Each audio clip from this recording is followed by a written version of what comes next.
ya sea porque hay un mimetismo molecular, porque el antígeno propio está combinado con algún otro tipo de partícula, que puede ser un medicamento, un componente químico, y bueno, en ese contexto nuestro sistema inmune reacciona y genera la respuesta. Bueno, como dije, una de las hipersensibilidades que vamos a trabajar es la hipersensibilidad 2, luego la 3 y la 4. Nosotros la 1 ya la vimos en la clase presencial, así que es cuestión de repasarla. Nos quedaría revisar entonces la hipersensibilidad de tipo 2, en donde vamos a tener una hipersensibilidad mediada por anticuerpos, por autoanticuerpos, ya vamos a ver de qué se trata. La de tipo 3, que va a estar mediada por complejos inmunes solubles, de qué nos habla, y la hipersensibilidad de tipo 4, que va a estar mediada por células. Nosotros vamos a ver dos variantes de la hipersensibilidad tipo 4, que es la variante donde tengo TGLP1 que activan macrófagos y forman un foco inflamatorio dañando tejido propio. Y la otra variante de hipersensibilidad de tipo 4 que vamos a estudiar es la activación del linfocito CD8, que van a reaccionar frente a células propias provocando daño, ¿sí? Les propongo arrancar por la hipersensibilidad de tipo 2. Como lo ven acá, está mediada por anticuerpos, pueden ser anticuerpos de tipo IgM o IgG, que tienen la siguiente particularidad. Reconocen antígenos de la superficie de mis propias células o reconocen antígenos de la matriz extracelular. Estos son un poco los antígenos frente a los cuales voy a tener autoanticuerpos. Autoanticuerpos frente a membranas celulares o autoanticuerpos frente a matriz extracelular. En general van a ser anticuerpos de tipo IgG, en la mayoría de los casos. Y van a reconocer antígenos propios en la superficie de la célula, células que pueden estar circulando o pueden estar formando parte de tejidos, o antígenos propios en la matriz extracelular. Como dije, en la mayoría de los casos son autoanticuerpos. Sin embargo, vamos a ver algún ejemplo donde vamos a tener anticuerpos generados contra un antígeno externo, pero que tienen una reacción cruzada con antígenos propios.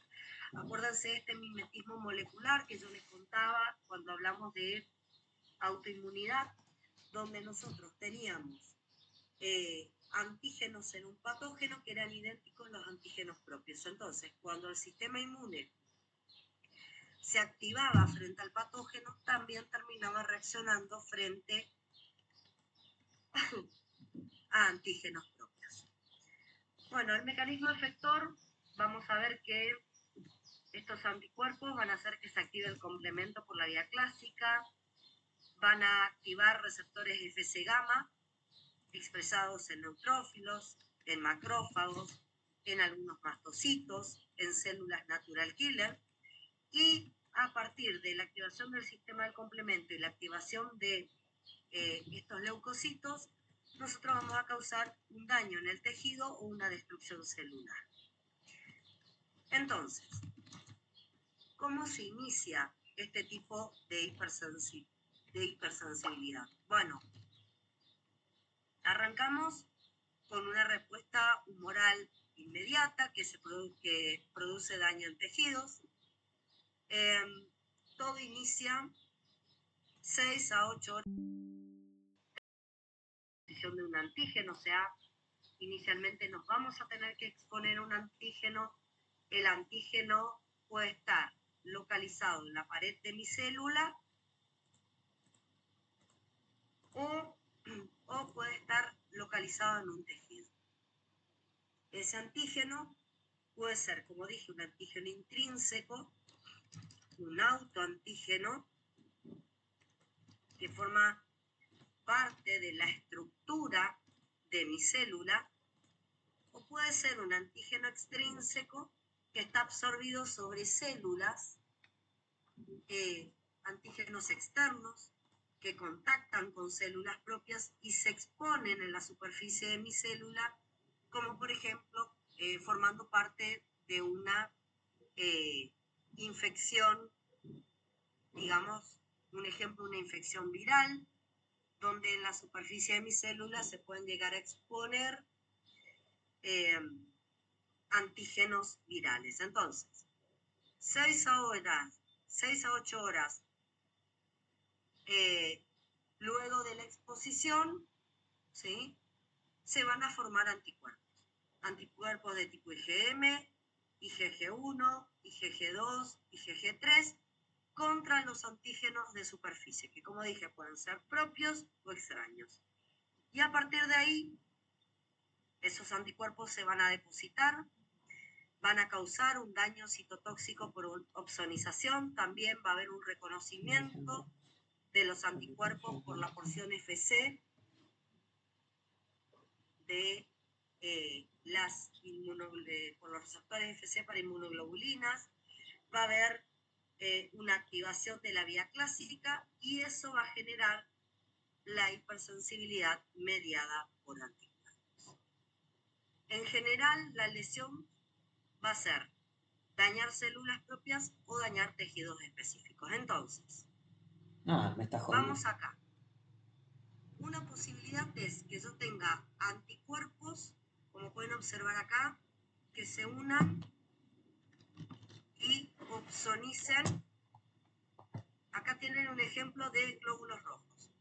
Podría ser algún otro ejemplo, como plaquetas, glóbulos blancos, células circulantes. ¿Qué va a pasar con estas células circulantes que es el autoanticuerpo? Cuando atraviesen el vaso o el hígado, los macrófagos de los capilares de estos tejidos van a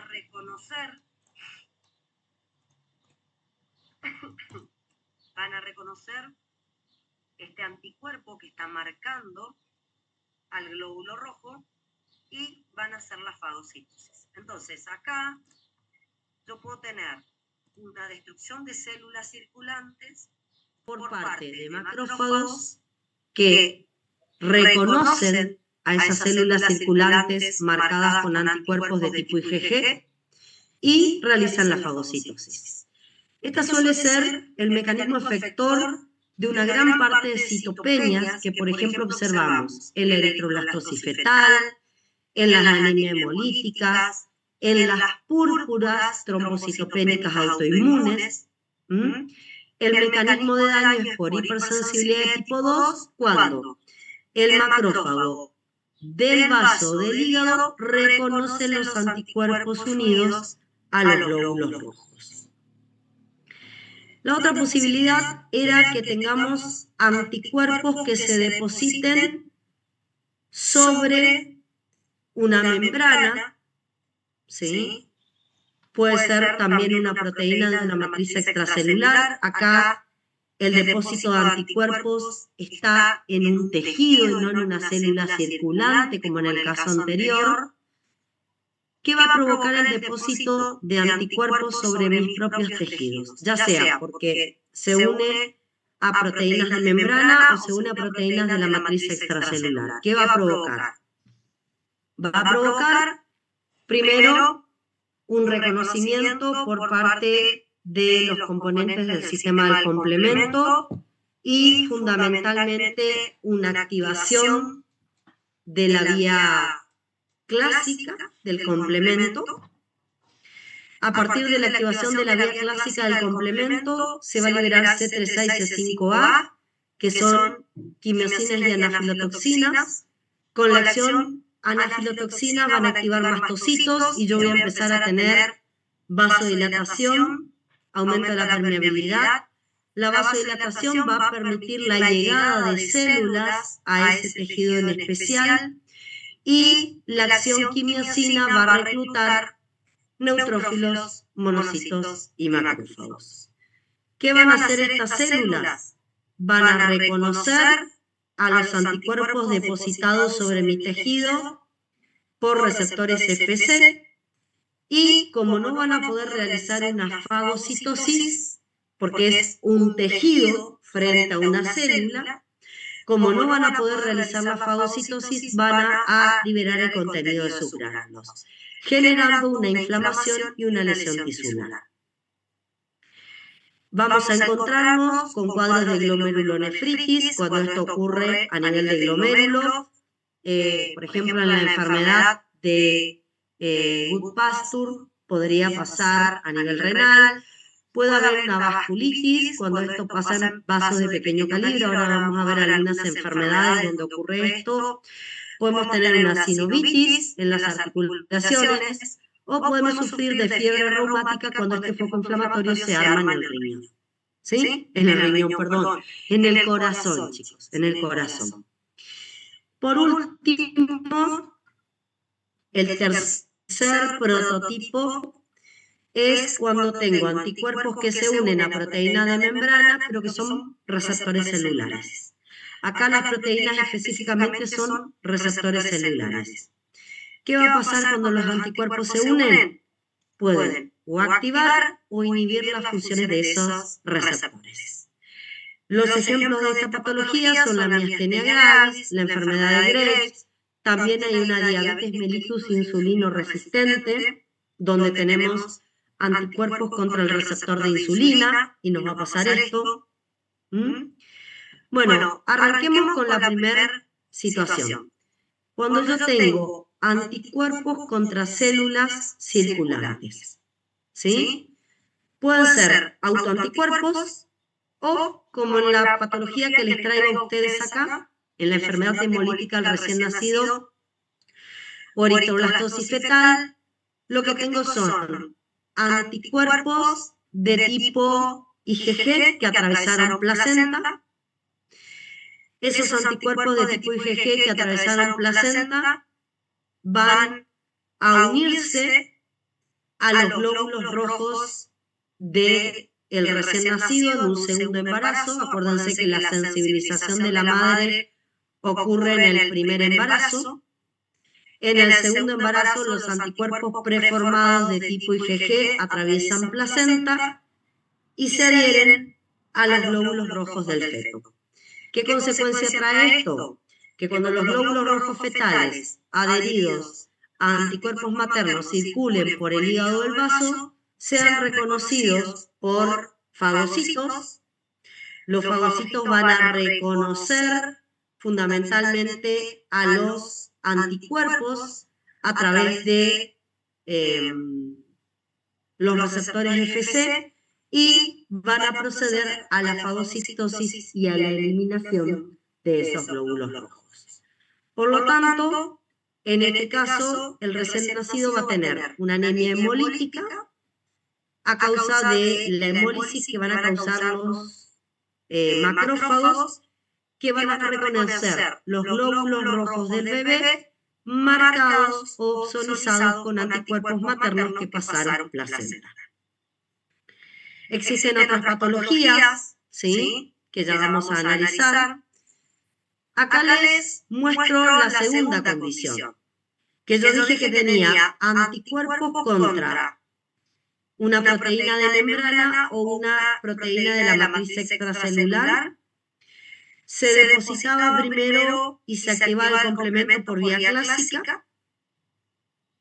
La activación del complemento por vía clásica generaba la liberación de anafilotoxinas y quimiosinas, lo que atraía a células de la inmunidad innata y generaba un foco inflamatorio. Estas células de la inmunidad innata, como por ejemplo los neutrófilos, van a reconocer los anticuerpos que están marcando esas proteínas de membrana, y al reconocerlos se van a activar y se van a desgranular, que van a provocar una inflamación y una lesión tisular. Enfermedades donde tengo, a ver, déjenme ver, acá.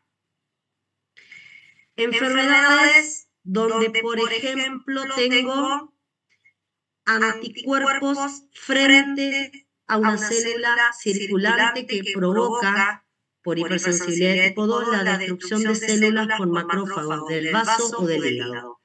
Nombré la eritroblastosis fetal. La anemia hemolítica autoinmune sería otra posibilidad porque puedo tener anticuerpos frente a antígenos de la superficie del glóbulo rojo. Tengo autoanticuerpos y estos van a ser destruidos por macrófagos esplénicos y células de Kupffer. En la púrpura trombocitopénica idiopática tengo anticuerpos contra antígenos expresados en la membrana de las plaquetas. Estas, una vez que se unen a los autoanticuerpos, van a resultar fagocitadas y destruidas también por macrófagos esplénicos y células de Kupffer a nivel hepático. En el mecanismo, el segundo mecanismo de la hipersensibilidad de tipo 2, donde lo que tengo son anticuerpos contra una membrana celular o una matriz extracelular, y donde se favorece la formación del foco inflamatorio, puedo encontrar una vasculitis.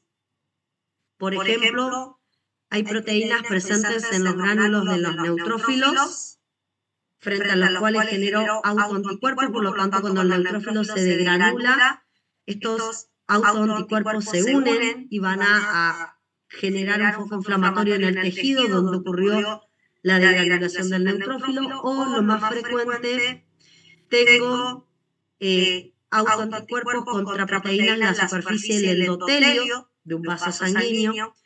Los autoanticuerpos se van a unir al endotelio, van a activar el complemento por la vía clásica, van a inducir una respuesta inflamatoria, y la respuesta inflamatoria va a provocar la vasculitis. En el síndrome de Goodpasture tengo autoanticuerpos contra proteínas presentes en la membrana basal del glomérulo renal y alvéolos pulmonares.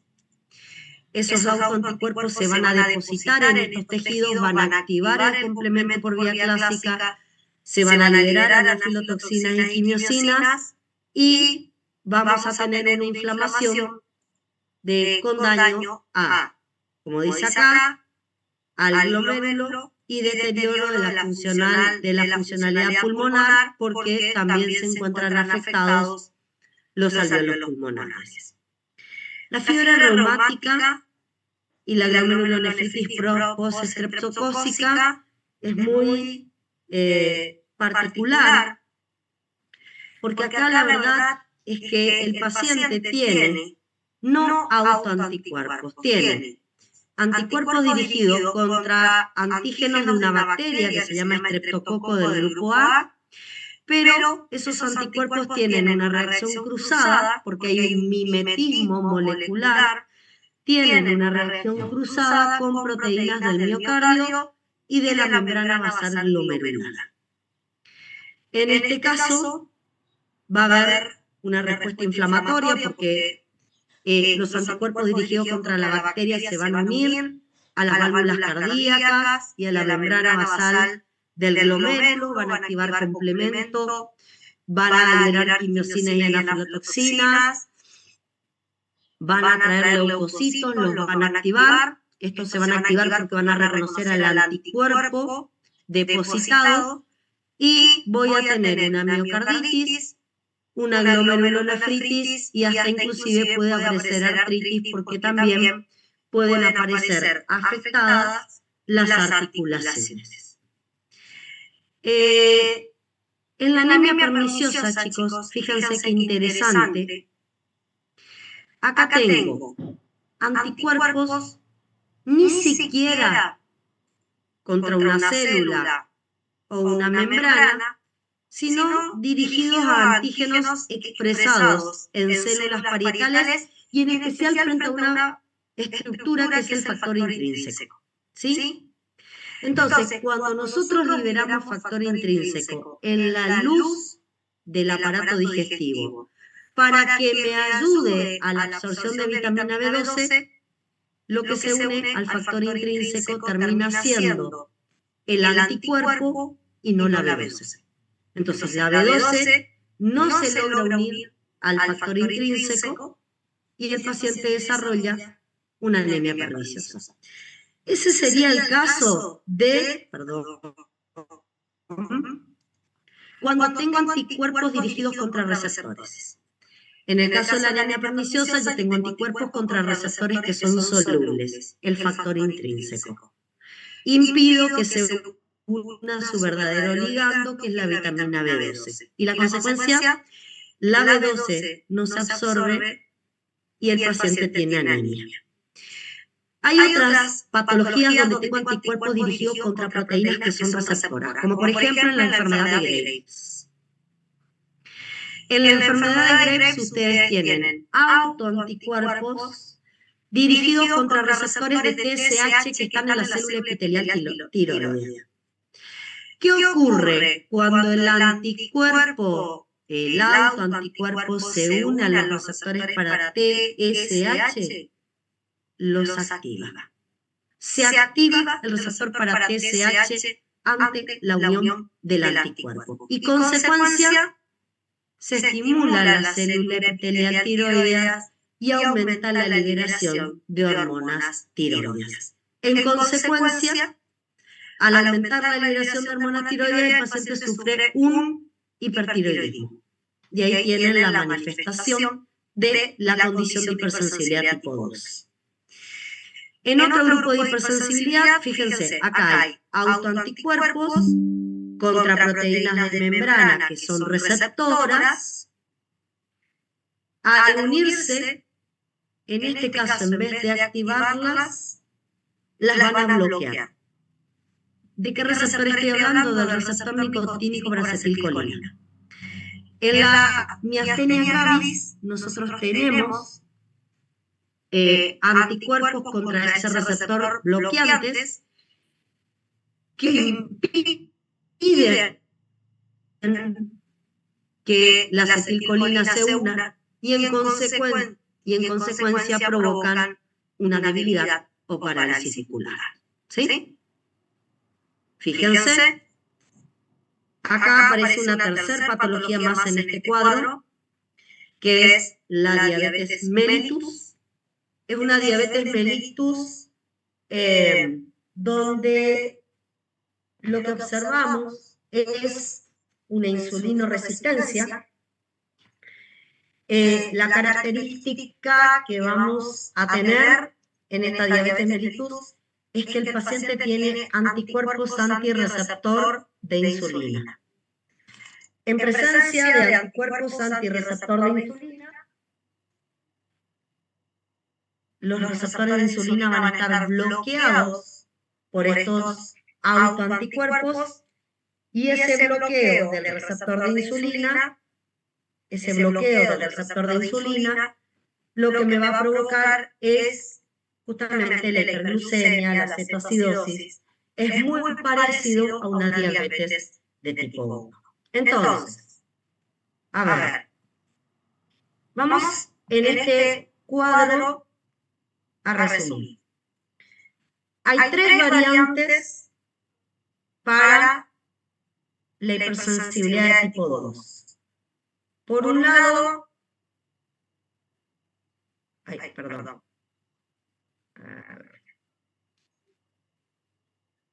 A ver, hago de vuelta. Por un lado tengo estas tres patologías. Acá tenemos anticuerpos anticélulas circulantes, ¿sí?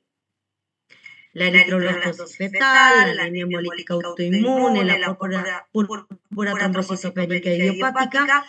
¿Y cuál es el mecanismo de daño? El anticuerpo se une a la célula circulante y en el vaso, en el hígado, los macrófagos detectan y destruyen la célula. Ahí está el daño a tejido propio. Después, desde acá hasta acá, tengo anticuerpos contra proteínas de membrana o matriz extracelular. ¿Qué pasaba acá? ¿Cómo era el mecanismo de daño?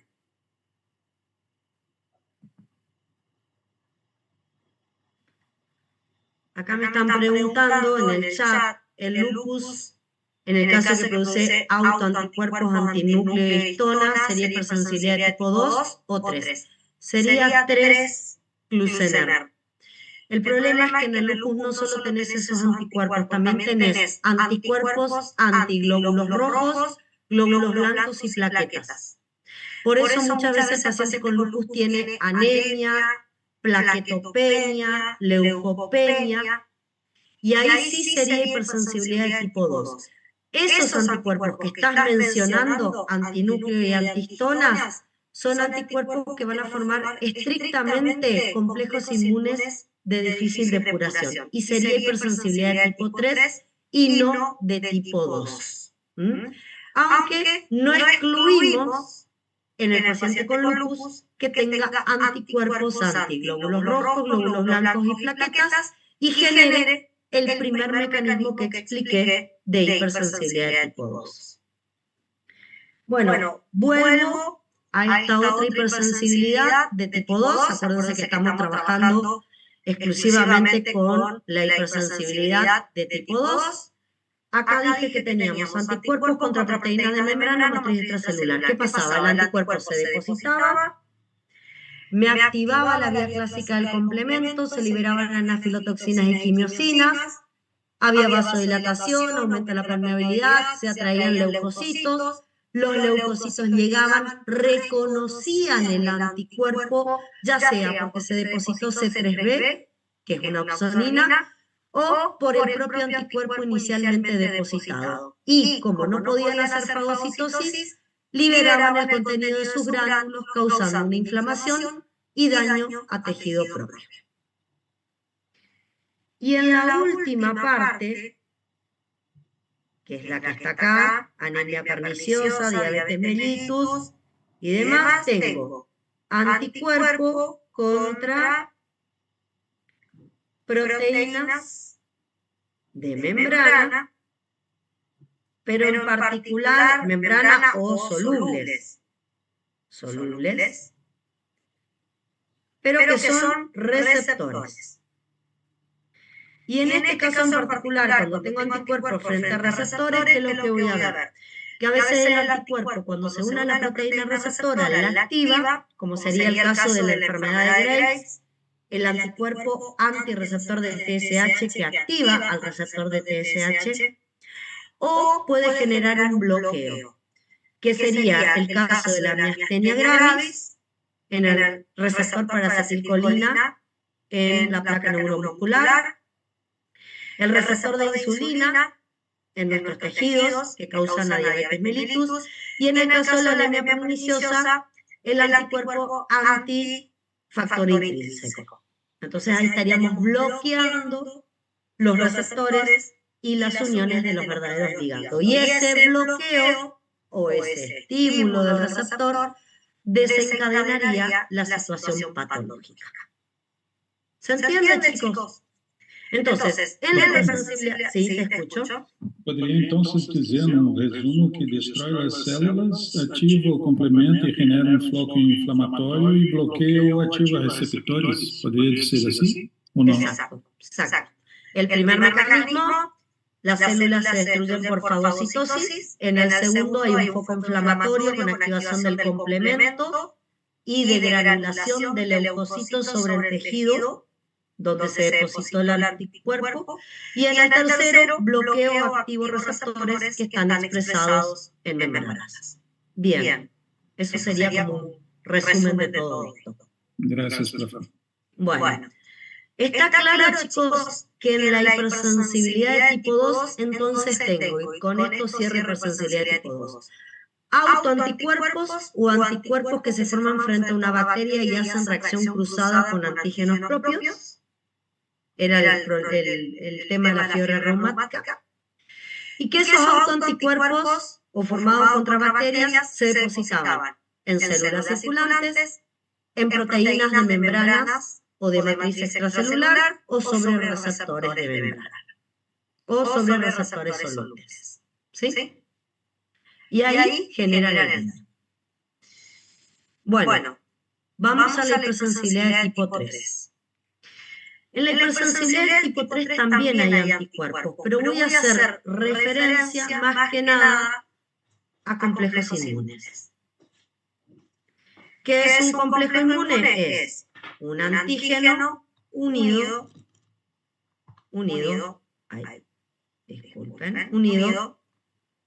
a un anticuerpo. Eso es un complejo inmune. Bueno, ¿qué es lo que me van a caracterizar o qué es lo que me va a caracterizar la hipersensibilidad de tipo 3? La producción excesiva o una deficiente depuración de complejos inmunes en circulación. Cuando yo digo en circulación, en general estoy hablando de complejos inmunes que se formaron dentro del torrente sanguíneo. ¿Sí? Ahora, ¿por qué se pueden producir excesivamente? Porque hay una gran cantidad de antígenos. O porque hay una deficiente depuración.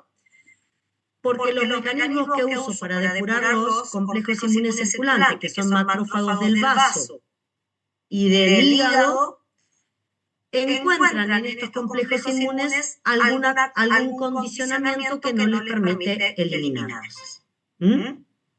Nos podemos encontrar con que son complejos inmunes muy pequeños, con que están unidos a antígenos que tienen cargas positivas, ¿sí? Entonces, ese complejo inmune que se forma en circulación tiene algún condicionamiento que hace que no se lo pueda eliminar normalmente o se produzca en elevada cantidad. Entonces, al no poder ser eliminados normalmente, su potencial patogénico lo van a cumplir depositándose en diversos tejidos. Y en particular se depositan en vasos pequeños y en capilares glomerulares y sinoviales, que son tejidos encargados de la ultrafiltración del plasma o del líquido sinovial. Entonces, tenemos los inmunocomplejos circulantes, acá pueden observar en la imagen cómo se los ve bien, circulando por la luz de un vaso sanguíneo, y cuando llegan a capilares de pequeño calibre, se depositan o precipitan. ¿Qué provocan en el sitio de depósito o de precipitación? ¿Qué provocan? Provocan la activación del complemento por la vía clásica. De nuevo, se activa el complemento, se libera C5A y C3A. Son anafilotoxinas y quimiosinas.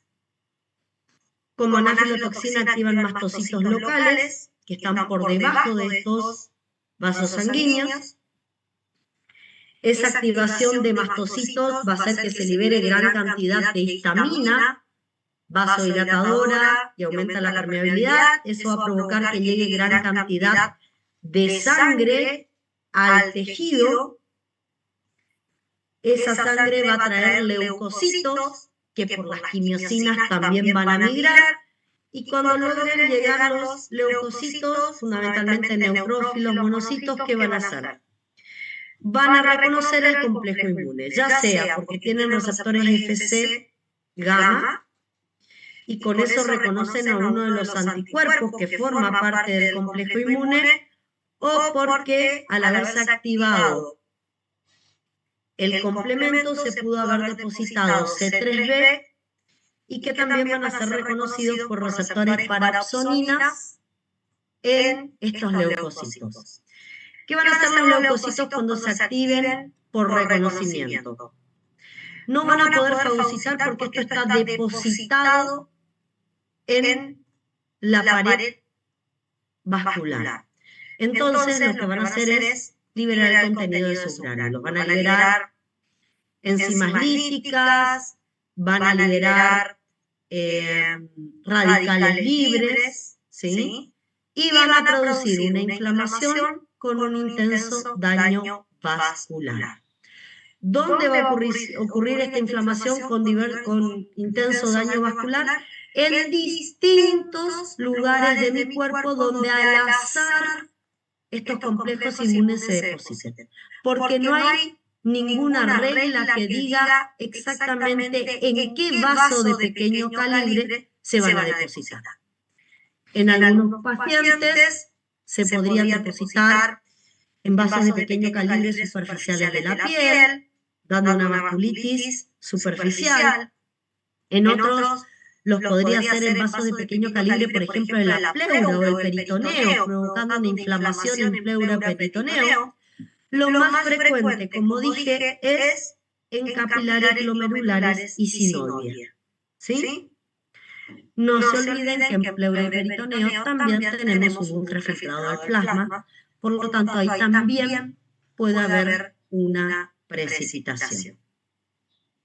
Bueno, en este caso vamos a ver que el daño tisular va a estar fuertemente asociado a, por un lado, las propiedades que tienen estos inmunocomplejos, las propiedades que tienen estos inmunocomplejos, acá tienen los inmunocomplejos, sobre todo pues son de tamaño pequeño, como les dije, tienen una carga eléctrica positiva, eso les ayuda mucho más a depositarse en el endotelio. ¿Por qué? Porque hay muchas cargas negativas en la superficie endotelial. Más que nada, los más patogénicos son los anticuerpos de tipo IgG. Y como dije, se pueden depositar en capilares de la piel, en capilares a nivel del alveolo, en membrana basal glomerular, en pequeños vasos de cualquier lugar de mi cuerpo o en la membrana sinovial. Y donde se depositen, activan complemento por vía clásica, se liberan aflotoxinas y quimiosinas, se activa mastocito, hay vasodilatación, aumenta la permeabilidad, se atraen leucocitos, los leucocitos reconocen al complejo inmune a través de los receptores FC o por C3b que se depositó y liberan el contenido en sus gránulos generando lesión tisular con un foco inflamatorio.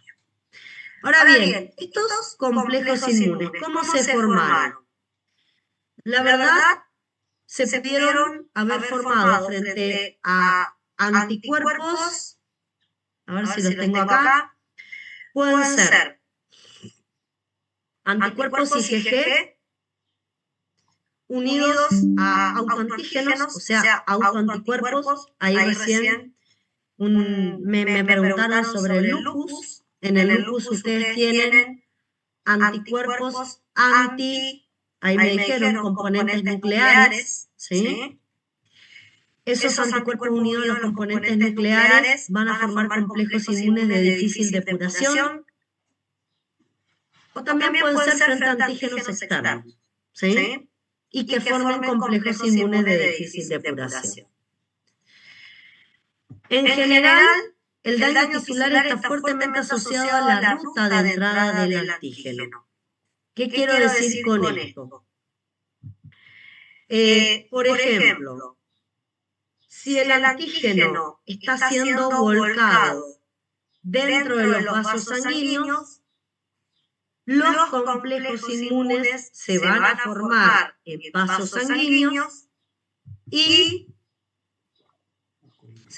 en vasos sanguíneos y van a depositarse en los endotelios.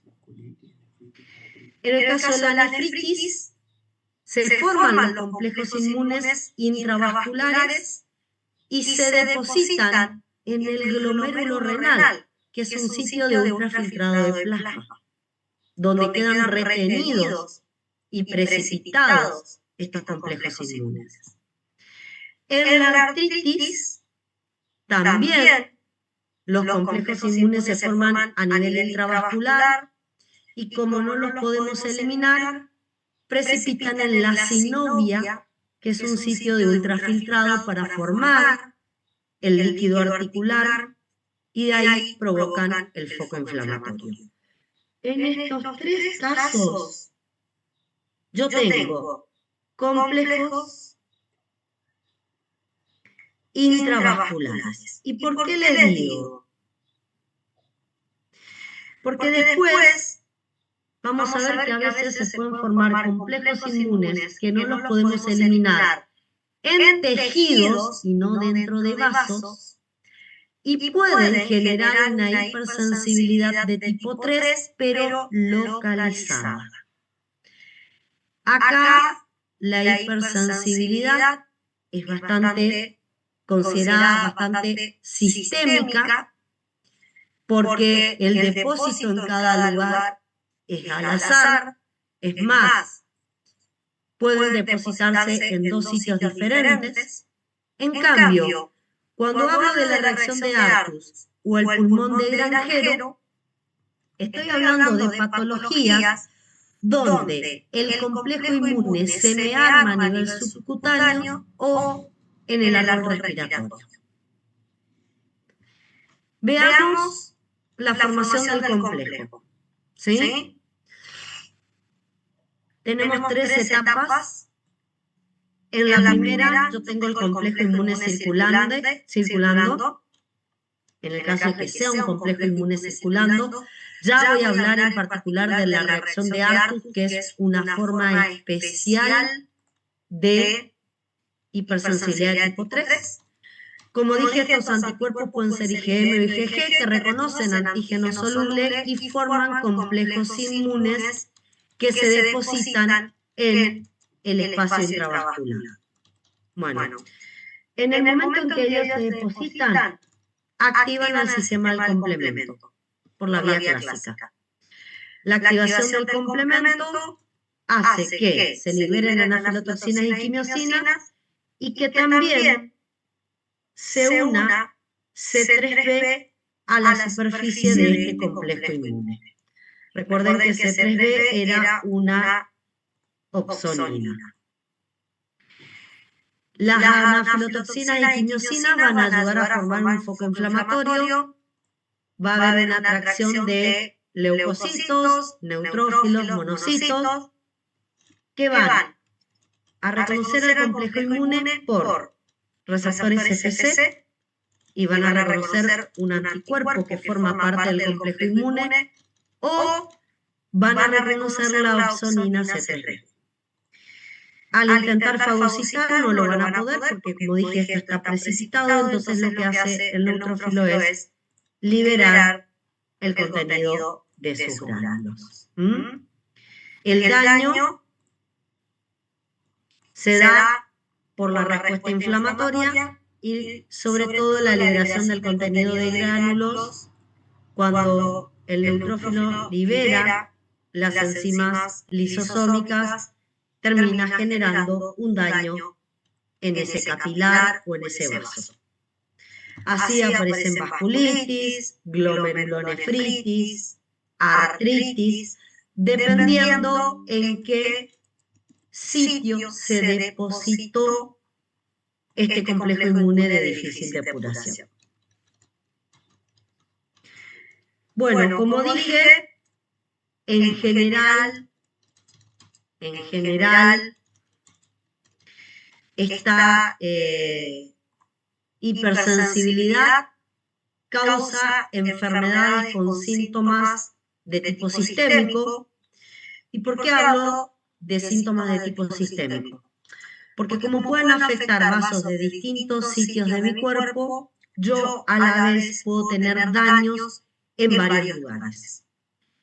Por ejemplo, puedo tener una glomerulonefritis acompañada de lesiones articulares.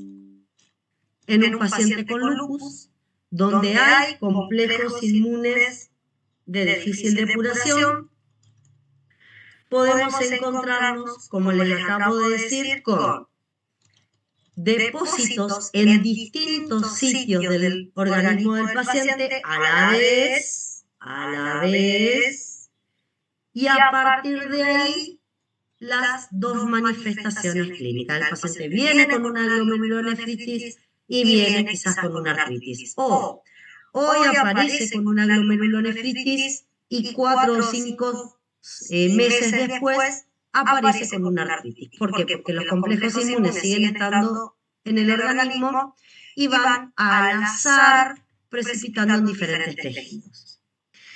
Dentro de un ratito voy a hablar de la enfermedad del suero, que actualmente ya no es una patología que la contemos dentro de lo que es la hipersensibilidad de tipo 3, o por lo menos no es tan frecuente como lo era hace algunos años atrás. Y la diferencia de estas condiciones, donde los complejos inmunes estaban circulando y precipitaban en vasos o en capilares, tenemos la otra forma de hipersensibilidad de tipo 3, que es local, donde el complejo inmune precipita a nivel subcutáneo y ahí aparece la reacción de Artus. Veamos un poquito la reacción de Artus. Un segundito. ¿Qué tiene de particular la reacción de Artus? Es una reacción que se localiza a nivel subepitelial.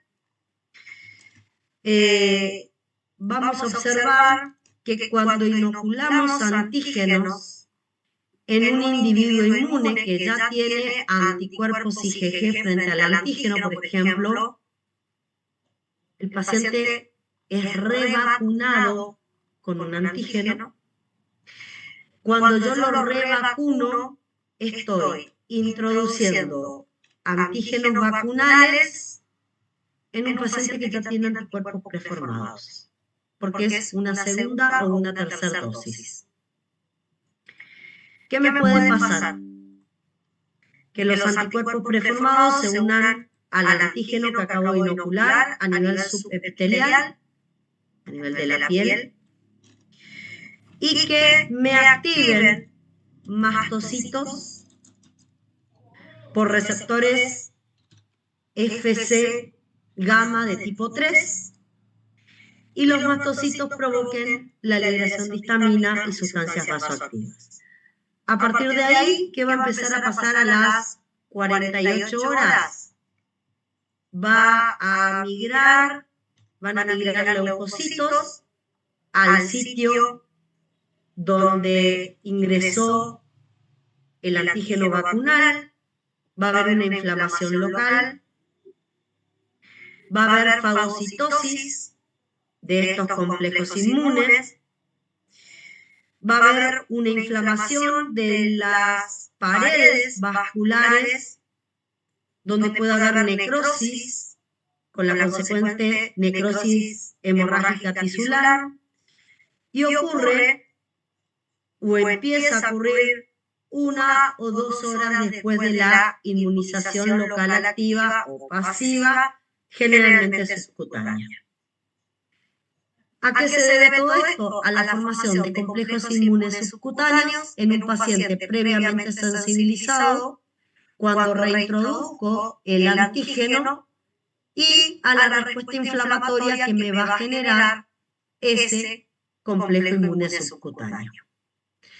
A diferencia del resto de las presentaciones sistémicas que puede tener la hipersensibilidad de tipo 3, la reacción de Artus es una hipersensibilidad de tipo 3 local. La podría observar, como dije, cuando revacunamos a una persona frente a un antígeno en particular. Y la verdad es que no suele ser una patología muy frecuente. En general, las hipersensibilidades de tipo 3 con mayor frecuencia son sistémicas. Y el ejemplo que ustedes tenían era el lupus. Ahora bien, entre la hipersensibilidad de tipo 3 sistémica, yo hablé de enfermedad del suero. ¿Qué es la enfermedad del suero? Es una patología que aparece por la administración de altas concentraciones de antígenos en un paciente previamente sensibilizado. Se ha observado cuando administramos fármacos como penicilina, cefaclor, sulfamidas. El paciente tiene que haber formado anticuerpos anti estos fármacos en un contacto previo, puedo haber usado un antisuero terapéutico, por ejemplo, una antitoxina tetánica de origen equino o un suero antiofídico generado también, por ejemplo, de origen equino, o anticuerpos monoclonales quiméricos. Acuérdense que los quiméricos tenían una parte humana y una parte generada en ratón. Bueno, ¿qué va a pasar? Sobre todo en las dos últimas condiciones. Cuando por primera vez nuestro cuerpo se pone en contacto, yo por ejemplo fui mordida por una serpiente y me inoculan un suero antiofídico. Ese suero generado, por ejemplo, en animales, tiene anticuerpos que son proteínas de origen extraño para la especie humana. Y ustedes van a decir, ¿por qué son proteínas extrañas para la especie humana? Porque yo las formé en caballos. Entonces tengo anticuerpos equinos que los voy a usar para evitar que el veneno de la serpiente actúe sobre mis receptores celulares. El problema es que cuando a mí me introducen una proteína de una especie diferente, mi sistema inmune a esa proteína la va a reconocer como extraña. Cuando yo vuelva a recibir un suero de este tipo, donde también fue fabricado en animales como caballos, yo ya voy a tener anticuerpos preparados frente a proteínas de caballo. ¿Y qué van a hacer mis anticuerpos frente a las proteínas de caballo? Se van a unir a estos antisueros y van a formar complejos inmunes circulantes.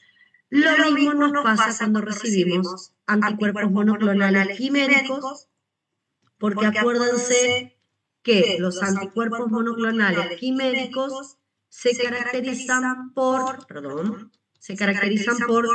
tener una parte de origen humano y otra parte de origen en ratones. ¿Sí querías preguntar algo, Darros? No, solo estaba nombrando para de ratones. Está bien. Sí, está bien, no hay problema. Entonces, cuando me introducen esto, ¿qué va a hacer mi sistema inmune? A la parte de ratón la va a reconocer como extraña y va a formar anticuerpos antirratón. Cuando a mí me vuelvan a introducir este anticuerpo por segunda, tercera o cuarta vez, yo ya tengo anticuerpos preformados que se van a unir a estos anticuerpos monoclonales que me administran en forma de fármaco y van a formar complejos inmunes circulantes. En todos estos casos tengo complejos inmunes circulantes que van por azar a depositarse en cualquier sitio donde haya vasos de pequeño calibre o en sitios de ultrafiltrado. En el lugar donde se depositen, que como dije es al azar, van a generar vasculitis por activación del complemento, por liberación de anafilotoxinas, por activación de mastocitos, por atracción de neutrófilos y monocitos, por degranulación de neutrófilos y monocitos, y así va a aparecer la clínica del paciente. Fíjense que la enfermedad de Artus es focalizada a nivel subcutáneo, y esto, como se forman los complejos inmunes en circulación, van a depositarse en diferentes lugares de mi cuerpo por el azar, pero siempre en sitios de ultrafiltrado o vasos de pequeño calibre. Bueno, ustedes me van a decir, pero profe, tanto la hipersensibilidad de tipo 2 como la hipersensibilidad de tipo 3, yo puedo armar una glomerulonefritis por causas de hipersensibilidad.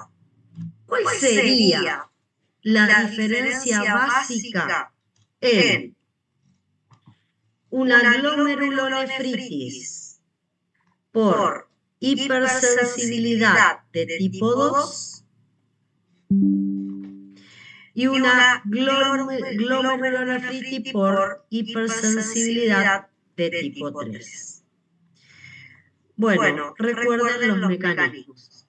Yo dije En la tipo 2 teníamos autoanticuerpos dirigidos contra proteínas de la matriz extracelular. Así vamos a observar el depósito de autoanticuerpos. Los autoanticuerpos activan la vía clásica del complemento. Se libera C3AC5A, son anafilotoxinas y quimiosinas, atraen leucocitos, neutrófilos y macrófagos que van a reconocer al anticuerpo y a través del anticuerpo van a reconocer al tejido propio. Y como no lo van a poder fagocitar, el mecanismo es la degranulación. ¿Qué van a provocar al degranularse? Van a liberar especies reactivas del oxígeno y enzimas que me van a inflamar y a dañar el glomérulo renal. Eso en hipersensibilidad de tipo 2. ¿Qué pasaba en la hipersensibilidad de tipo 3? Otro detalle. Estos autoanticuerpos eran específicos del glomérulo renal. Esa es otra característica. Son autoanticuerpos específicos solo para ese tejido. Y en este paciente yo voy a encontrar solamente dañado este tejido en particular frente al cual él tiene autoanticuerpos. Ahora bien, ¿qué pasa en la hipersensibilidad de tipo 3? En la hipersensibilidad de tipo 3 yo tengo complejos inmunes circulantes. ¿Sí? Bien. Estos complejos inmunes circulantes son de difícil depuración. ¿Y eso qué significaba? Que mi organismo no los puede eliminar de la forma tradicional, que es en el vaso o en el hígado a través de macrófagos. Y entonces, ¿qué pasaba con esos inmunocomplejos? Iban a precipitar por azar en capilares de pequeño calibre o sitios de ultrafiltrado. En este caso, por azar, precipitaron en glomérulo. ¿Sí? Acá, este es el único sitio donde los anticuerpos se unen. Una vez que están, son específicos de este tejido. Acá se pueden depositar en muchos tejidos diferentes a la vez. Y por el azar se depositaron en glomérulo. Hicieron exactamente lo mismo. Activaron el complemento por la vía clásica, se liberan anafilotoxinas y quimiosinas, se genera un foco inflamatorio, se atraen leucocitos que van a reconocer por sus receptores FC al anticuerpo, ¿sí? Van a reconocer por receptores FC al anticuerpo. Y como no pueden hacer una fagocitosis, van a liberar el contenido de sus granos. En los dos casos yo tengo una inflamación del glomérulo. Sin embargo, la causa es diferente. En este primer caso, hipersensibilidad de tipo 2, eran autoanticuerpos específicos contra el glomérulo. En la hipersensibilidad de tipo 3 eran complejos inmunes circulantes de difícil depuración que por el azar precipitaron en glomérulo. Así como también podrían haber precipitado en cualquier otro tejido. ¿Se entiende la diferencia en que un paciente tenga glomerulonefritis por hipersensibilidad de tipo 2 o tenga una glomerulonefritis por hipersensibilidad de tipo 3? Bueno, ¿alguna pregunta hasta acá?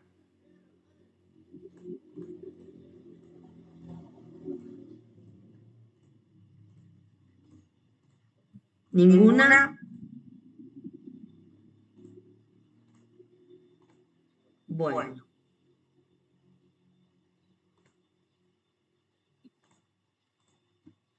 Vamos a avanzar. Un segundito.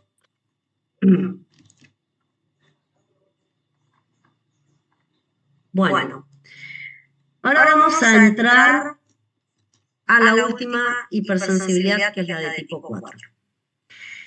¿Qué tiene de particular la hipersensibilidad de tipo 4? La particularidad es que, a diferencia de la 1, de la 2, de la 3, donde teníamos anticuerpos, la de tipo 4 tiene células causantes del daño. O sea, acá no vamos a hablar de anticuerpos. Vamos a hablar de linfocitos. En particular vamos a elegir dos variantes, T-helper-1, que van a activar células de la inmunidad innata y de esa manera van a provocar una condición de daño, o TCD8, que también van a, por sí solos, sin activar la inmunidad innata, a provocar daño sobre tejidos propios. En general, esta inmunidad se desarrolla entre 3 a 5 días posteriores al estímulo. Y los linfocitos que van a provocar el daño son de memoria. O sea, yo tuve que tener una exposición previa a ese antígeno para generar el linfocito de memoria. Y cuando me reexpongo al antígeno, los linfocitos de memoria son los que van a actuar. Como dije, vamos a ver dos variantes, una mediada por T-helper-1 y activación de macrófagos por parte del T-helper-1, y la otra por una acción directa de los CD8 citotóxicos que van a directamente dañar células propias. En el caso de que tomemos en cuenta los T-helper-1 y la activación de macrófagos, voy a hablar de una hipersensibilidad de tipo tardía. Cuando hable de los CD8 citotóxicos con una acción directa sobre nuestros tejidos, voy a hablar de una hipersensibilidad por contacto. ¿Se entiende? Bueno, como dije, la reacción se inicia por la exposición de linfocitos T sensibilizados, como dije, tienen que ser de memoria, a péptidos antigénicos unidos a complejos mayores de histocompatibilidad, y en el primer caso lo que vamos a observar es que ante esa condición el T-helper-1 va a liberar interferón gamma y va a activar macrófagos, que son los responsables del daño, y en el segundo caso directamente los CD8 citotóxicos de memoria reconocen al antígeno expresado por complejos mayores de histocompatibilidad y dañan la célula que lo expresa. Ya vamos a ver algunos ejemplos. Bueno, en el primer caso, cuando hablo de hipersensibilidad retardada, una de las características que vamos a tener es la formación de granuloma como expresión de daño. El daño que aparece en una hipersensibilidad retardada mediada por T-helper-1 y macrófago es la formación de granulomas. En este caso, nosotros hemos activado linfocitos T-helper-1 frente a un patógeno intracelular. Este patógeno intracelular puede ser o un parásito o una bacteria. No es válido para virus. Tiene que ser un patógeno intracelular que pudo haber sido un parásito o una bacteria. Este patógeno generó T-helper-1 de memoria.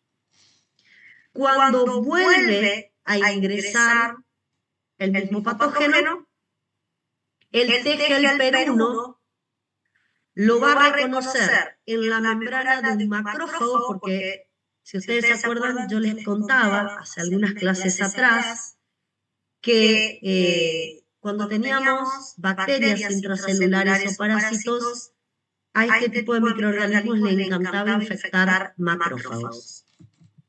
Entonces, el macrófago va a presentar, dije yo por complejo de clase 1, disculpen, por complejo de clase 2.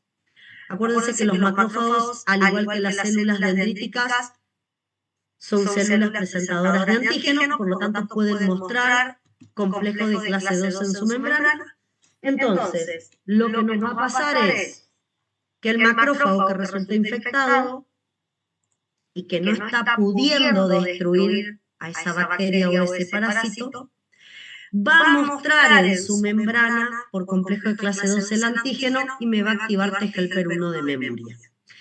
¿Qué van a hacer los T helper 1 de memoria? Van a rodear a los macrófagos y van a liberar citoquinas y quimiosinas que van a potenciar la formación de este granulo. ¿Lo ven acá? Primero va a haber una fase de sensibilización. Hay una proteína microbiana o un apteno unido a proteínas propias. Los aptenos unidos a proteínas propias en general son estructuras antigénicas. Van a ser presentadas inicialmente por células presentadoras a través de complejos de clase 2 a linfocitos TCD4 y en presencia de interleuquina 12 van a formar T helper 1. Eso es en el primer contacto. ¿Sí? En el primer contacto que tomamos con estos antígenos. Bueno, ¿qué pasa después? En la reexposición. Cuando vuelve a ingresar la bacteria, el macrófago que no la está pudiendo eliminar, acá tienen lo mismo la imagen, a la derecha, expresa por complejo de clase 2, acá el macrófago está mostrando por complejo mayor de histocompatibilidad de clase 2, los péptidos de esta bacteria, y se lo muestra al T helper 1 de memoria, como pueden observar acá. ¿Sí? ¿Qué hace el T helper 1 de memoria? Sobre todo libera interferón gamma. También puede liberar algunas otras citoquinas, quimiosinas y factores de crecimiento. ¿Qué hace con el interferón gamma? Aumenta el poder microbiocida del macrófago. Hace que exprese más complejos de clase 2 en su membrana, hace que fabrique radicales libres, hace que genere óxido nítrico para tratar de eliminar al patógeno que tiene acá. Pero como también libera citoquinas y quimiosinas proinflamatorias, se van a seguir atrayendo nuevos monocitos y macrófagos, de manera que se nos va a formar un acúmulo de monocitos y macrófagos. Esto va a aparecer entre 48 y 72 horas después de la segunda exposición al antígeno, y los linfocitos T helper 1 de memoria van a continuar alrededor de todos esos monocitos y macrófagos, estimulando su capacidad microbiocida. Como sigue el macrófago sin poder eliminar el patógeno, se acercan más macrófagos, cada vez se agranda más ese foco inflamatorio y se sostiene en el tiempo, porque el macrófago sigue mostrando por complejo de clase 2 al antígeno, lo que obliga al T helper 1 de memoria a seguir estimulándolo a lo largo del tiempo. Durante semanas y meses se sigue favoreciendo este foco inflamatorio hasta que finalmente, por citoquinas que también va a liberar el propio macrófago, se van a activar fibroblastos que van a encerrar en una cápsula fibrosa a este proceso inflamatorio, pero desde el vamos hay daño al tejido propio. Se forma un foco inflamatorio crónico frente a un antígeno de difícil eliminación. Ese foco inflamatorio está mediado por T helper 1 y macrófagos, acá no hay anticuerpos, y la particularidad del foco inflamatorio es que daña tejido propio.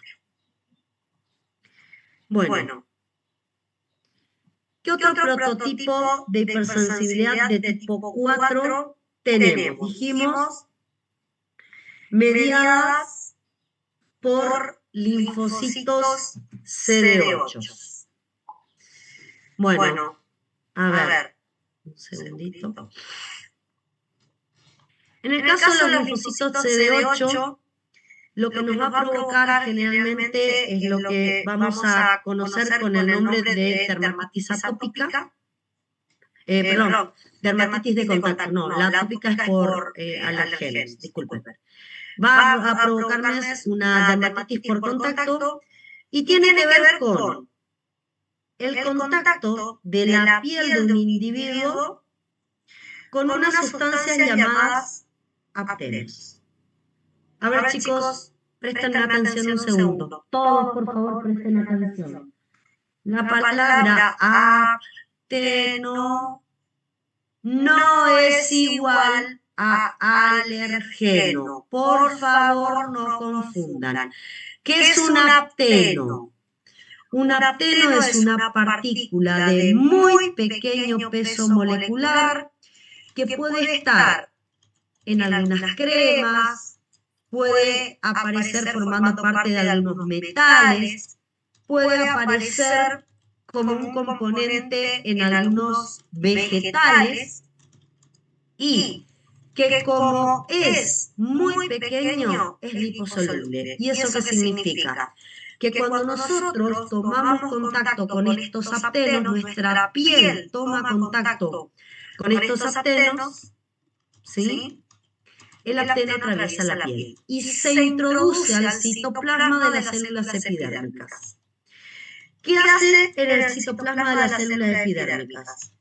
Se combina con proteínas propias, es procesado por los proteosomas y terminan siendo expresados en la superficie de las células epidérmicas por complejos de clase 1. Recuerden que entre las células epidérmicas están las células de Langerhans, que son células presentadoras de antígenos, que también van a procesar a estos aptenos y los van a presentar por complejo de clase 1, pero a diferencia del resto de las células epidérmicas, ellos van a ir a activar CD8 citotóxicos, que en un próximo contacto van a reaccionar frente a las células de la piel que expresen a esta sustancia. Bueno, vamos a hablar de esto y después hablo de algo en especial que se me pasó a hablarles, disculpen. Bueno, entonces tenemos un antígeno intracelular, puede ser un virus o una molécula extraña unida a una proteína propia. Esta molécula extraña es, por ejemplo, el apteno. ¿Sí? Va a ingresar a través de la piel. Acá están las células de Langerhans. Las van a procesar porque van a ser intracelulares y las van a ir a presentar por complejos de clase 1 al órgano linfoide secundario y me van a activar fundamentalmente CD8 positivos. ¿Sí? En una reexposición al apteno o al antígeno, las células que expresen el apteno o el antígeno van a venirse a ser atacadas por CD8 de memoria. Voy a tener CD8 de memoria que van a actuar en una exposición posterior, van a reconocer células propias que expresan a ese antígeno y van a inducir la muerte celular. ¿Sí? Entonces, fíjense, esta dermatitis por contacto, acá había una especie de alhaja, un collar, que contenía aptenos, que en un primer inicio generó linfocitos TCD8 de memoria, porque se introdujo en el citoplasma de las células de Langerhans y de la célula de la piel y activaron CD8 de memoria. Y bueno, en una nueva reexposición los CD8 de memoria causaron la lesión. Va a haber eritema, infiltrados celulares, formación de vesículas, absceso intraepidérmico, todo porque los CD8 liberan granzimas y perforinas y causan la apoptosis de células por faz ligandofas. Acá tienen lo mismo, pero era una especie de hojota o zapato que tenía un metal que contenía apteno y provocó el ingreso del apteno y la activación de linfocitos T CD8. ¿Sí? Bueno, ven cómo el apteno aparece en el citoplasma y se expresa por complejo de clase 1, ya sea en células de la piel por donde fue absorbido o es llevado por complejo de clase 1 por parte de las células de Langerhans al órgano linfoide secundario. Cuando reingresa el apteno y vuelve a estar introducido en el citoplasma y la célula de la piel lo expresa por complejo de clase 1, el CD8 de memoria lo reconoce y provoca la apoptosis de esa célula. ¿Sí? Bueno, les decía que un modelo de hipersensibilidad retardada, donde tengo en cuenta T-helper-1 y macrófagos, que es el prototipo de hipersensibilidad retardada, es el que usamos cuando queremos hacer diagnóstico de tuberculosis. ¿Por qué? Porque existe una prueba de laboratorio que se llama prueba de la tuberculina o prueba de Mantoux. Se los escribo acá. Un segundito. Se escribe así. Mantoux. Que lo que busca es la presencia de T-helper-1 de memoria frente a el Mycobacterium tuberculosis. ¿Cómo realizo la prueba y cómo demuestro la presencia de T-helper-1 generando una hipersensibilidad retardada? Bueno, inyectamos tuberculina. Tuberculina es un preparado que tiene antígenos o fragmentos del Mycobacterium tuberculosis en personas que estaban previamente sensibilizadas, o sea, tienen T-helper-1 de memoria frente al Mycobacterium. Bueno, ¿qué va a pasar? Los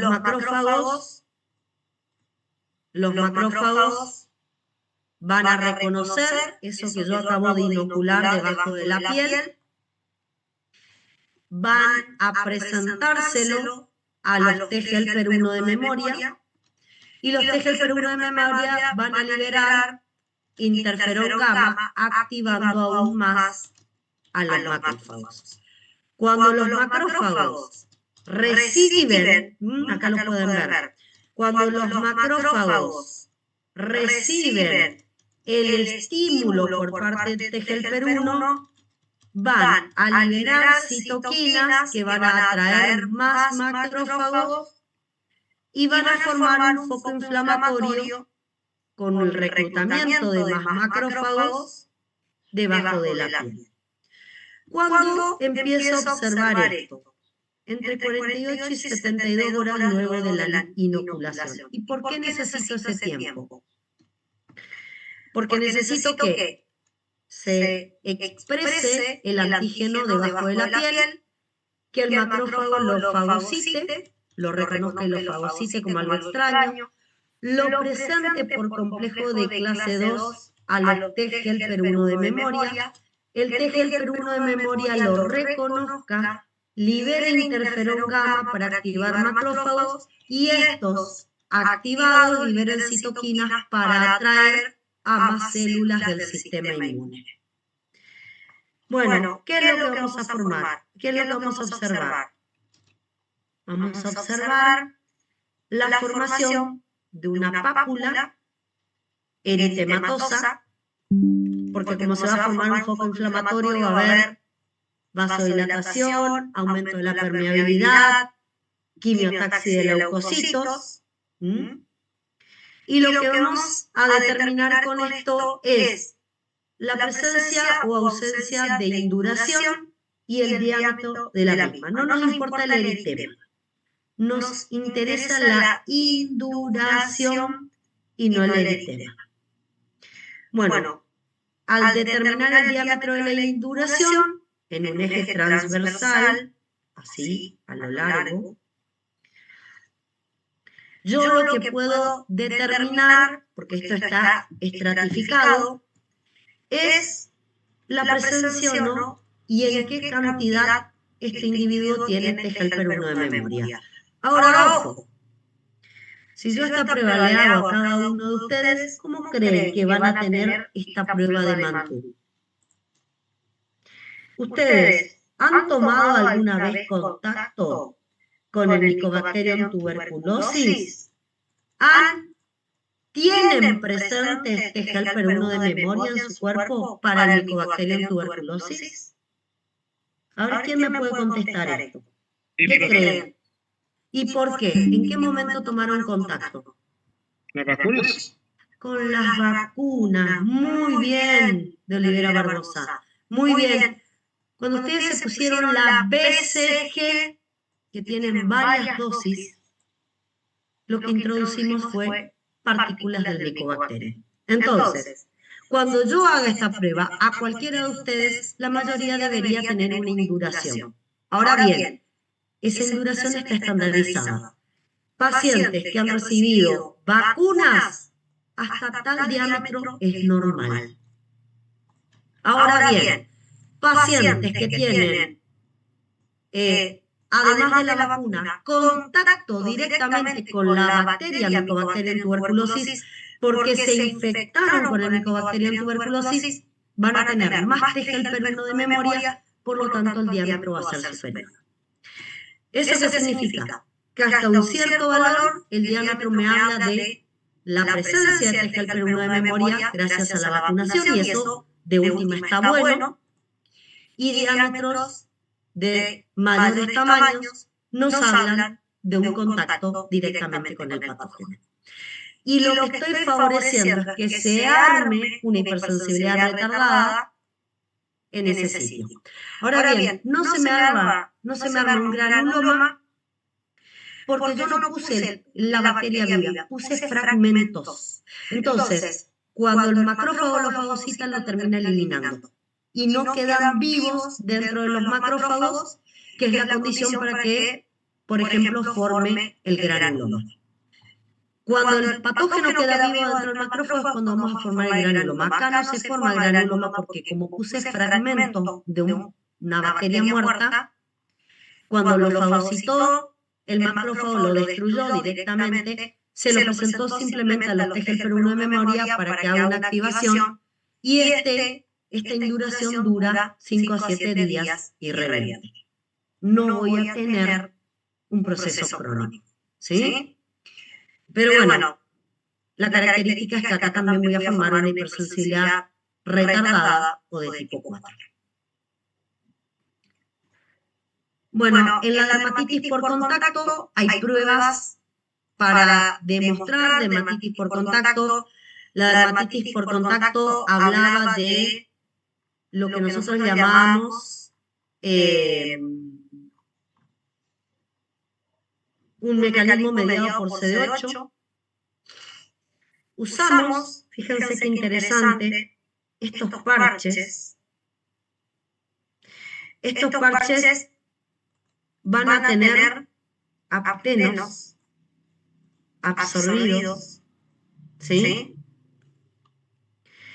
Y nosotros vamos a colocar aptenos como el cobalto, el níquel, algunos cosméticos, o sea, aptenos expresados en bálsamos, en perfumes, en tintas, aptenos expresados en plantas, medicamentos como antibióticos que tienen componentes apténicos, el látex, y lo vamos a dejar acá, y a las 48 horas lo vamos a retirar.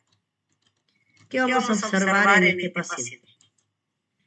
Que frente a los aptenos que el paciente tenía CD8 sensibilizados o de memoria, en la piel empieza a aparecer el cuadro de dermatitis. ¿Sí? Entonces, en este paciente, frente a este apteno tenemos dermatitis, frente a este y a este, y después ningún otro apteno de los probados demuestran que este paciente tiene CD8 de memoria. ¿Para qué me serviría esto? Para evitar que el paciente tome contacto con estos aptenos y así evitamos la dermatitis por contacto. ¿Sí? Recuerden, acá son CD8 de memoria que reaccionan contra células de la piel que expresan al apteno por complejos de clase 1. ¿Y por qué por complejos de clase 1? Porque el apteno ingresa a través de las membranas y se aloja en el citoplasma de las células de la piel. Y en ese caso la célula de la piel lo procesa y lo expresa como un antígeno citoplasmático. ¿Sí? Bueno, para cerrar, teníamos un pequeño cuadro que responder de hipersensibilidad de tipo 1, tipo 2, tipo 3, tipo 4. Y la pregunta era si el antígeno inicialmente era soluble, celular o asociado a matriz, cuál era el mediador inmune, qué células efectoras participaban, qué citoquinas estaban relacionadas y cuál era el principal mecanismo efector. En el caso de tipo 1, acuérdense que teníamos un antígeno que era una pequeña proteína y lo llamábamos alergeno. El mediador inmune era la inmunoglobulina E que se generaba frente al alergeno y que me iba a activar mastocitos, basófilos y eosinófilos, y también iban a haber T helper 2 que se activaban frente a este alergeno. ¿Qué citoquinas iban a ser las responsables del daño? Interleuquina 4, 5 y 13, y lo que teníamos era la degranulación de los mastocitos que iba a provocar, primero, un cuadro inmediato, caracterizado por efectos vasoactivos, y a las 48 horas iniciaba una función, un cuadro efector tardío, que se caracterizaba por un foco inflamatorio, donde se activaban eosinófilos que dañaban tejido propio. ¿Sí? Bueno, esto lo habíamos visto en el presencial. Vamos ahora a la hipersensibilidad de tipo 2. El antígeno va a ser de superficie celular. Puede ser una célula circulante, una célula que forme parte de una membrana, una célula que forme parte de un tejido. Y ese antígeno de superficie celular puede ser cualquier tipo de proteína o puede ser una proteína que es un receptor.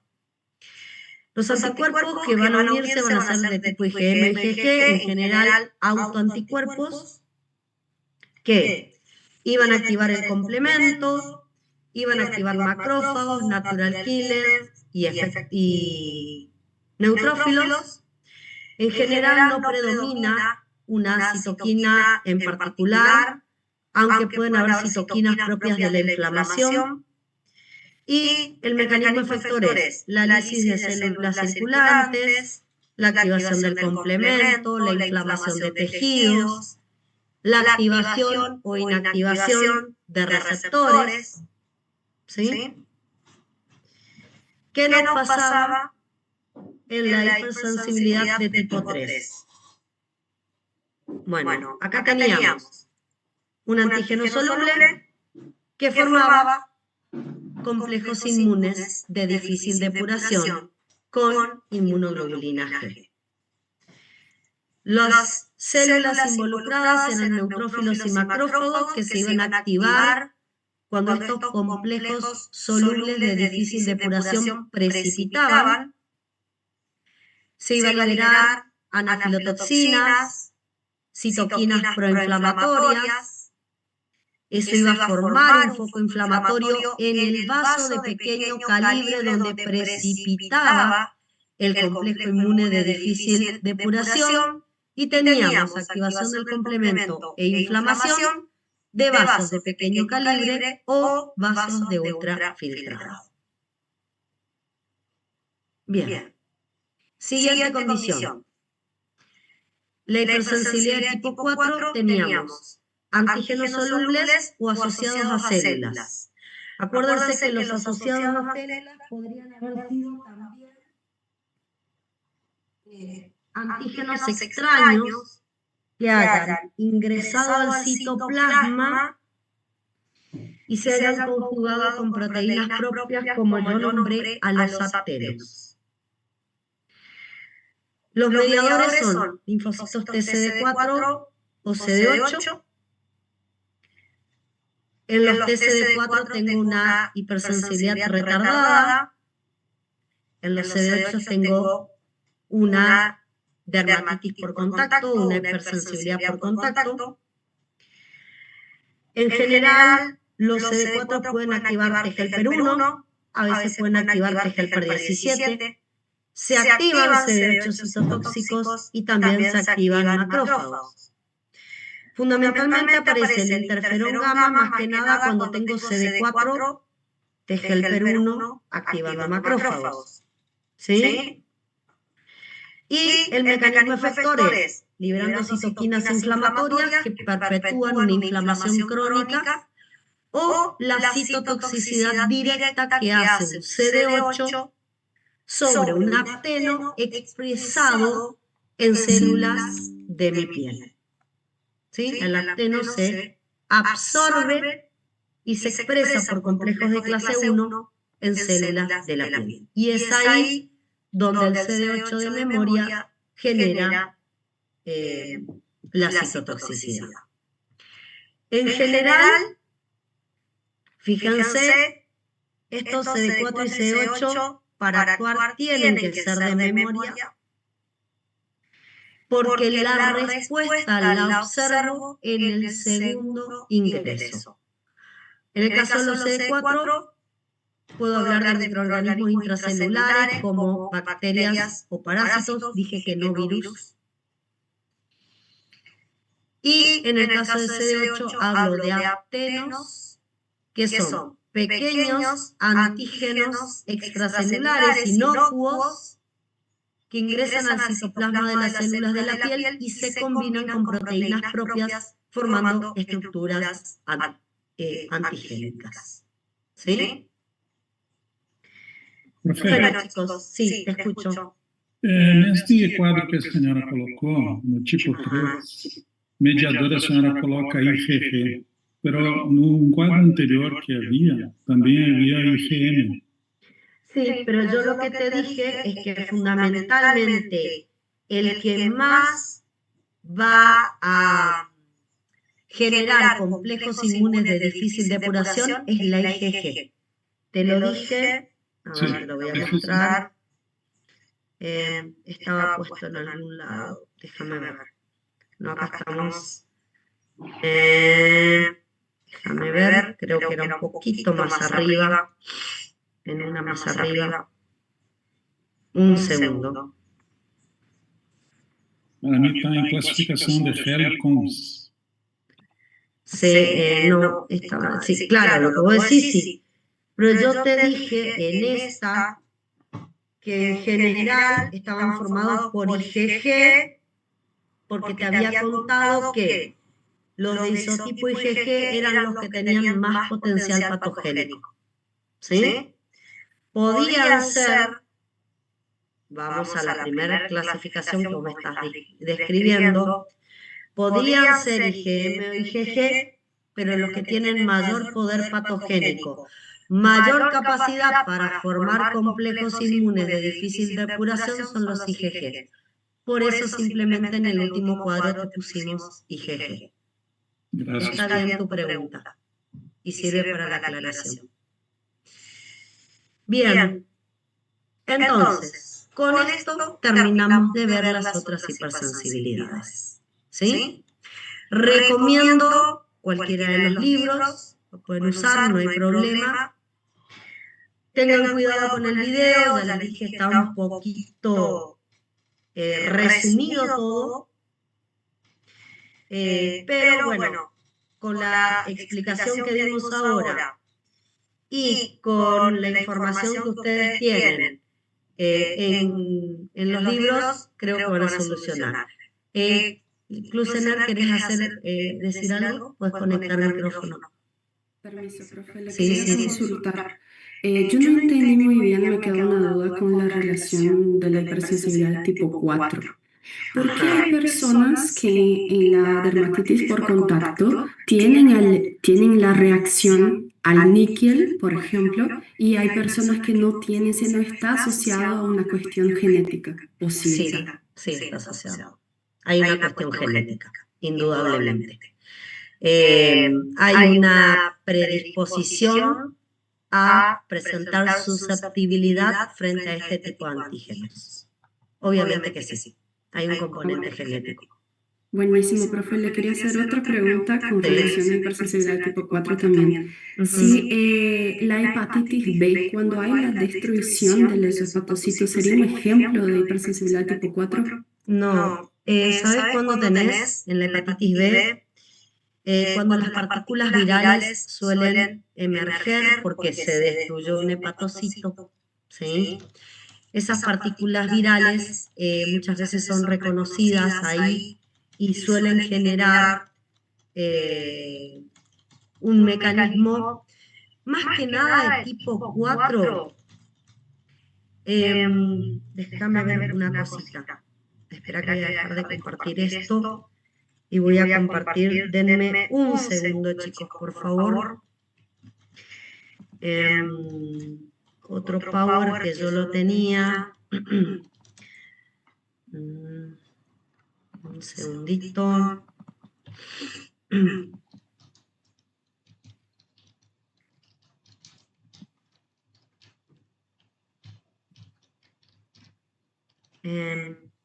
Porque me hiciste dudar. Yo creo que en esa patología, en la hipersensibilidad de tipo 4,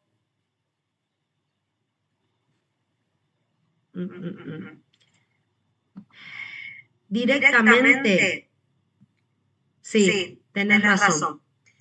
Puede haber una activación del leucocitos frente a proteínas virales que se expresan antes de que se rompa el hepatocito, ¿sí? Cuando tenés proteínas virales que se expresan y viene el CD8 citotóxico, las reconoce por complejos de clase 1 y puede actuar sobre ese mecanismo, ¿sí? ¿Saben en dónde también puede haber una hipersensibilidad de tipo 4?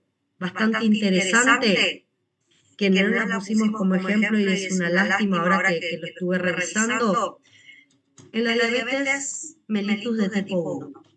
Ustedes en la diabetes mellitus de tipo 1 tienen linfocitos autorreactivos TGLP1 que activan y forman un foco inflamatorio frente a componentes de las células de los islotes de Langerhans, las células beta.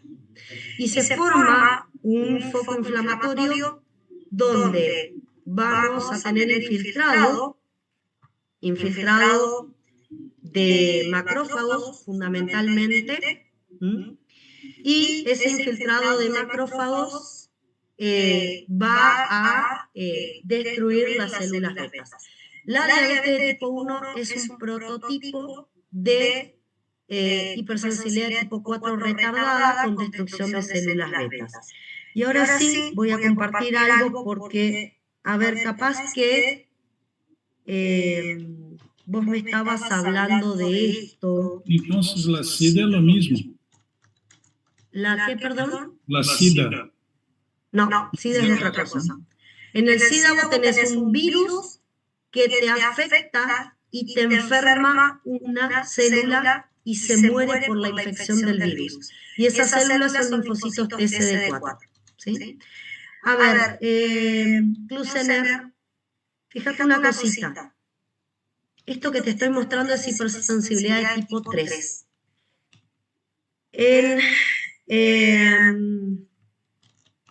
La hepatitis B, cuando la célula hepática se rompe y las partículas virales salen al líquido extracelular, se pueden unir a anticuerpos anti-B y formar complejos inmunes de difícil depuración. Y tendrías una vasculitis sistémica como respuesta. Esa es una posibilidad y es hipersensibilidad de tipo 3 y no 4. Por eso no me quedó claro cuando me preguntaban la hipersensibilidad 4. La única que me cierra como hipersensibilidad 4 en el caso de la hepatitis B es que el hepatocito exprese por complejo de clase 1 partículas virales, el CD8 reconozca el hepatocito infectado y lo destruya. Eso podría ser una condición. Por eso no me terminó de quedar en claro, porque esta otra situación la tenés en estos pacientes que tienen hepatitis B y forma una poliarteritis nodosa. Claro, profe, justamente estaba pensando en eso porque expresan en la superficie los antígenos virales y ahí, bueno, los linfocitos TCD8 lo destruirían. Por eso pensé que era la tipo 4. Sí, una hipersensibilidad con destrucción de antígenos propios, pero ojo, porque ahí tenés una célula infectada. En los ejemplos que te di, que tenés un apteno, tenés una célula que está mostrando una proteína que es, digamos, ahí no me sale la palabra, inocua. El apteno es inocuo, por sí solo no nos va a provocar daño, ¿sí? Por ahí esa es la diferencia, ¿sí? Bueno, profe, muchísimas gracias. No, por favor. La verdad, chicos, hay patologías, ahí voy a volver a compartir y les voy a mostrar. En